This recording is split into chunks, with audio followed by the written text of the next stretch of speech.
আমরা কিন্তু উভয়ই কিন্তু ডবল কামেল কামেল হাদিস এবং ফেকায় কিন্তু আমরা ফার্স্ট ক্লাস দনুজনই কথাটা বুঝাতে পারছি। সেহেতু আমরা মিথ্যা কোনো মুফতি লিখি না, বরং ফার্স্ট ক্লাস মুফতি লিখি। অনেক প্রশ্ন এসেছে, প্রস্তাব এসেছে, এর মধ্যে কিছু ব্যক্তিগত প্রশ্ন এসেছে। এর মধ্যে একটা হলো কাসিমি।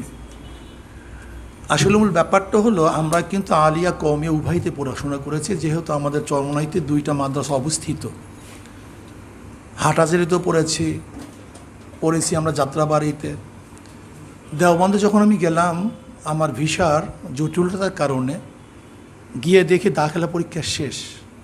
একবার ফিরে আসবো বলছিলাম, কিন্তু সাথীরা বলছে যে আপনি তো সার্টিফিকেট নেওয়ার জন্য আসেন না, পড়ার জন্য আসছেন।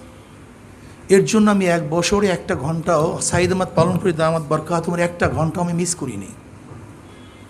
সেখানে সব সময় পড়াশোনার মধ্যে লিপ্ত থাকতাম, লেকিন সময়ের কারণে, জটিলতার কারণে দাখিলা পরীক্ষা দিতে পারিনি।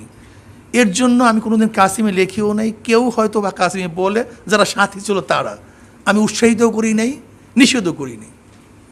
ইফতা আসলে আমি আগেই বলছি, আমরা দনুজনই কওমি আলিয়া পড়াশোনা করেছি। যেহেতু আমরা রাজনীতি করি, যেখানে সার্টিফিকেট নেই এমন পড়া দিয়ে কিন্তু আমাদের অনেক সময় অসুবিধা হয়। এই জন্য আমরা কিন্তু উভয়ই কিন্তু ডবল কামেল হাদিস এবং ফেকায় কিন্তু আমরা ফার্স্ট ক্লাস দনুজনই কথাটা বুঝাতে পারছি। যেহেতু আমরা রাজনীতি করি, যেখানে সার্টিফিকেটের কোনো গুরুত্ব নেই সরকারি, সের জন্য আমাদের সার্টিফিকেটের প্রয়োজন ছিল আন্তর্জাতিকভাবে, নয়তো আমরা গ্রহণযোগ্য হব না। সেহেতু আমরা মিথ্যা কোনো মুফতি লিখি না, বরং ফার্স্ট ক্লাস মুফতি লিখি। এখন লেখা উচিত ছিল ফার্স্ট ক্লাস মুফতি, কি কথা ঠিক না? যাই হোক, এগুলি ব্যক্তিগত প্রশ্ন কখন ছুড়ে মানুষ, ছোড়ার কারণটা কি? যে সব যদি ভালো হয় তখন বলে কি বেশি ভালো না।